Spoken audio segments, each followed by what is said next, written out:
Sebelum kita mulai menyaksikan kisah nyata ini, pertama-tama, marilah kita bersolawat terlebih dahulu kepada Nabi Agung Muhammad Shallallahu Alaihi Wasallam. Kalian bisa mengetikkan selawat di kolom komentar. Semoga dengan bersolawat, kita mendapatkan syafaatnya yang mulia di dunia dan akhirat, serta selalu dilimpahi rahmat dan keberkahan dari Allah. Amin. Siang hari yang panas, seperti biasa di sebagian besar wilayah Israel, langit tampak sedikit redup oleh kabut tipis. Tapi tidak ada yang menyangka bahwa hari itu akan menjadi salah satu hari paling aneh dan mengerikan dalam sejarah negara tersebut. Tidak ada sirine, tidak ada peringatan cuaca ekstrim, dan tidak ada tanda-tanda bahwa akan terjadi sesuatu yang besar. Semuanya tampak normal, hingga bau hangus mulai tercium di beberapa kawasan. Kejadian itu bermula di wilayah barat Yerusalem. Awalnya hanya terlihat kepulan asap kecil dari perbukitan. Petugas pemadam mengira ini hanya kebakaran lahan biasa akibat musim kering. Tapi hanya dalam waktu 20 menit, api itu menyebar secara tidak masuk akal. Melompat dari satu rumah ke rumah lain, seolah tidak mengikuti arah angin. Media lokal mulai melaporkan kebakaran tersebut sebagai insiden biasa, tetapi masyarakat merasakan ada yang berbeda. Warga melaporkan api yang menyebar tanpa suara ledakan, namun dengan nyala yang sangat terang dan cepat, seolah didorong oleh sesuatu yang tak terlihat. Di salah satu kota kecil, seorang pria warga Israel keturunan Yahudi Ortodoks mulai merasa ada yang ganjil. Ia tinggal bersama keluarganya di pinggiran kota yang biasanya tenang.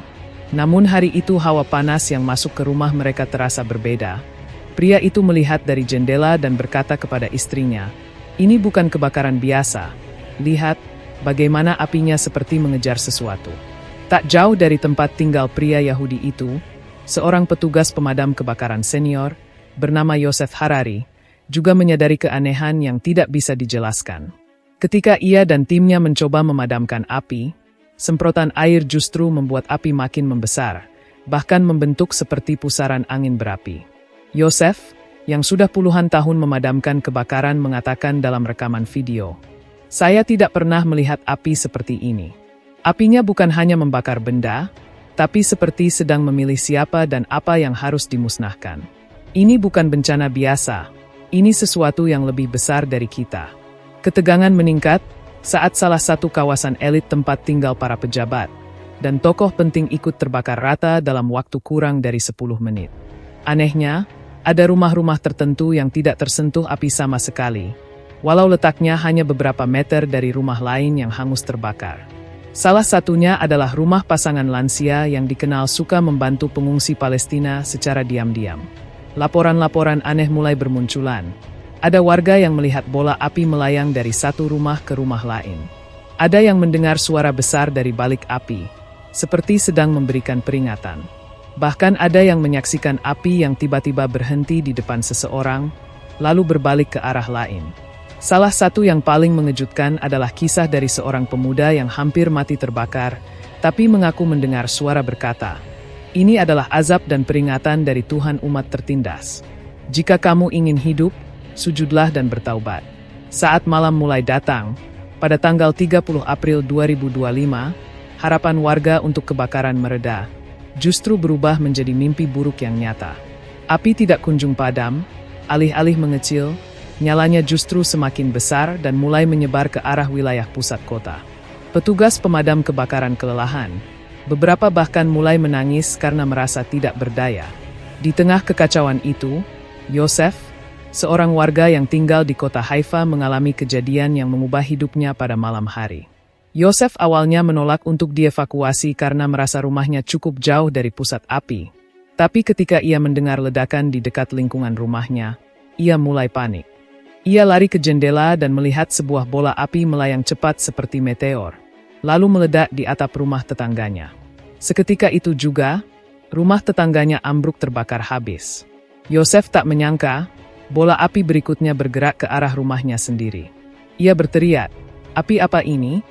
Kenapa seperti hidup?" Ia mencoba lari, tapi terhenti karena tubuhnya tiba-tiba terasa berat dan tak bisa bergerak.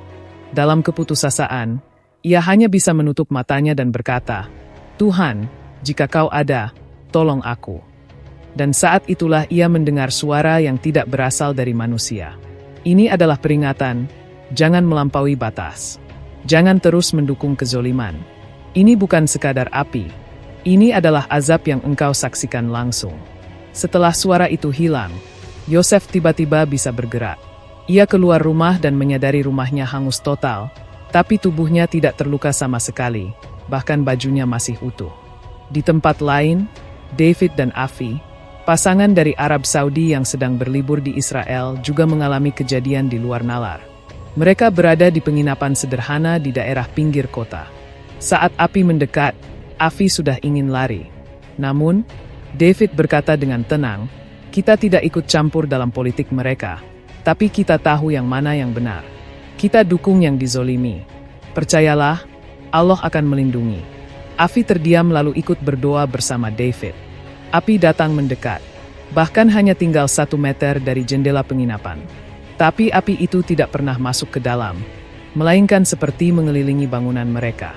Ketika pagi datang dan mereka keluar, seluruh bangunan di sekitar mereka telah hancur terbakar, namun penginapan mereka berdiri utuh. Bahkan pepohonan di halamannya masih hijau. Petugas pemadam kebakaran bernama Tommy Elbas, yang ditugaskan di area Netanyahu berkata dengan getir, saat diwawancarai media, "Saya sudah bertugas 19 tahun, tapi baru kali ini saya menangis karena api. Bukan karena panasnya, tapi karena kami menyaksikan sendiri bagaimana air tak bisa memadamkan api. Malah api itu terbang. Ya, seperti hidup dan ada suara. Saya dengar suara berkata, 'Bumi ini milik Tuhan, bukan untuk dizolimi.' Saat itu saya tahu, ini bukan kebakaran biasa, ini murka." Keanehan demi keanehan terus terjadi. Sebuah kubah masjid di kota tua yang dikelilingi api tidak terbakar sedikit pun, padahal bangunan di sekitarnya hancur lebur. Seorang anak kecil di wilayah Asdod berkata pada ibunya, "Ibu, aku lihat orang putih bersayap besar berdiri di atas api dan bilang, 'Jangan takut.' Bahkan ada kamera CCTV yang merekam angin berapi berputar seperti tornado, membakar jalan raya secara selektif, melewati mobil-mobil tertentu dan menghancurkan yang lainnya. Keanehan ini menyebar sangat cepat, menyebar di Israel. Tetapi media Israel menutupinya ke seluruh dunia karena dianggap aib yang bisa menjelekkan citranya. Media sosial ramai dengan video-video dan testimoni warga menyebut bahwa kebakaran ini bukan bencana alam biasa, tapi pembalasan dari langit atas tindakan melampaui batas terhadap kemanusiaan. Pagi hari, tanggal 1 Mei 2025, kota-kota di Israel diselimuti asap tebal dan kabut aneh berwarna kehitaman yang mengerikan. Seorang reporter dari media lokal yang sedang meliput dari drone menyebutkan bahwa api tampak membentuk pola tertentu di udara, seperti simbol atau tulisan tak dikenal. Warga mulai berspekulasi, ada yang menyebutnya sebagai huruf Ibrani. Ada juga yang melihat seperti tulisan Arab yaitu Al-Ad, yang berarti keadilan. Disinilah peristiwa paling menakjubkan dan tak masuk akal terjadi. Dan puluhan saksi mata menyatakan, mereka melihat sosok-sosok putih berdiri di atas api yang tak terbakar sama sekali. Sosok itu tidak berbicara dengan suara keras, tapi semua orang yang melihatnya merasakan pesan yang sama di hati mereka. Hentikan kezalimannya. Tuhan sudah cukup memperingatkan. Di kota Tel Aviv, seorang jenderal militer senior bernama Yair Menachem, yang selama ini mendukung operasi militer sedang berdiri di atas balkon markasnya. Ketika melihat pilar api turun dari langit, tepat ke arah markas pertahanan, ia sempat berteriak kepada bawahannya untuk menyelamatkan data penting. Namun, begitu menyentuh tanah, api itu tidak membakar bangunan, melainkan mencairkan lantainya seperti lilin membentuk sebuah lubang besar. Dari lubang itu terdengar dentingan suara, seperti ribuan tangisan bayi dan perempuan. Yair terduduk gemetar. Ia berteriak, "Apa ini? Apakah ini akibat dari semua yang telah kami lakukan?" Sementara itu, Yosef yang selamat dari rumahnya yang terbakar total, mulai berjalan ke arah pusat kota. Ia tak lagi memikirkan hartanya, tapi hanya satu pesan dari suara gaib itu. Ia naik ke sebuah mobil media, yang sedang menyiarkan langsung dan memaksa berbicara. Dengan suara terbata, ia berkata, "Aku bukan orang yang religius, tapi semalam aku diberi pesan. Ini bukan kebakaran biasa, ini adalah peringatan. Jika kita tidak berubah, akan datang azab yang lebih besar. Aku bersaksi tiada Tuhan selain Allah. Ini hari tobatku. Perkataan Yosef itu pun ditonton juta orang di dunia di berbagai negara. Tapi yang paling mengejutkan adalah kesaksian Tommy Elbas, petugas pemadam kebakaran yang mengatakan bahwa malam itu, saat mencoba menyelamatkan seorang anak, ia ditarik oleh kekuatan tak terlihat ke arah aman. Di hadapannya, api seakan terbuka membentuk lorong. Ia menangis dan berkata, "Saya tidak tahu siapa yang melindungi saya. Tapi saya tahu satu hal, Tuhan masih memberi kesempatan kepada negeri ini. Kalau saja kita mau sadar, api yang membakar seakan hidup dan memilih." Rumah-rumah yang dipenuhi simbol kesombongan dan kekejaman terbakar total. Sementara rumah-rumah warga biasa, terutama yang dikenal membantu orang lain, selamat. Beberapa saksi menyebut, ada angin sejuk yang menyertai api itu. Seolah membawa pesan dari langit, dan di pagi harinya hujan turun, tapi bukan hujan biasa. Airnya sejuk, tapi tidak membasahi tanah. Banyak yang melihatnya seperti air yang hanya menyentuh api lalu menghilang. Memadamkan hanya titik-titik tertentu.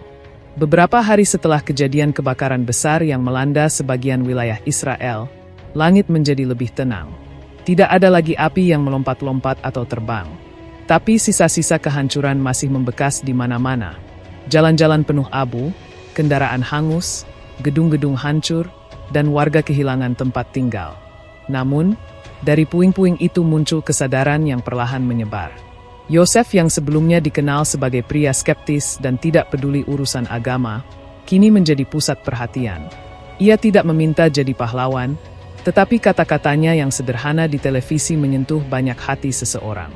"Saya pikir saya sudah mati malam itu, tapi Tuhan membiarkan saya hidup. Bukan karena saya baik, tapi karena saya harus bicara. Kita semua harus berubah."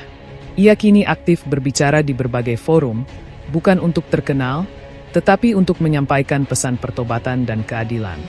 Ia mengatakan bahwa, malam itu ia melihat apa yang tak pernah ia pikir nyata, pesan dari Tuhan, peringatan keras yang tak bisa lagi diabaikan. Sementara itu, Afi dan David, pasangan dari Arab Saudi yang rumahnya selamat secara ajaib, memilih untuk pindah ke tempat yang lebih tenang. Mereka membagikan kisah mereka ke media internasional, sebagai tanda bahwa kebaikan dan keberpihakan pada keadilan bisa menjadi perisai perlindungan dari Tuhan.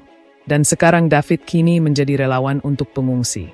Sedangkan Afi menulis buku berjudul The Firehead Did They Burn Us. Petugas pemadam kebakaran seperti Tommy Elbas pun tidak lagi bekerja seperti biasa. Ia mengaku, setiap kali memegang selang, ia teringat malam itu, api yang melawan hukum fisika dan suara dari balik kobaran yang tak bisa dijelaskan akal. Ia berkata dalam wawancara, "Aku tak pernah menganggap semua ini sebagai insiden biasa. Aku percaya, ada kekuatan lebih besar yang telah turun malam itu.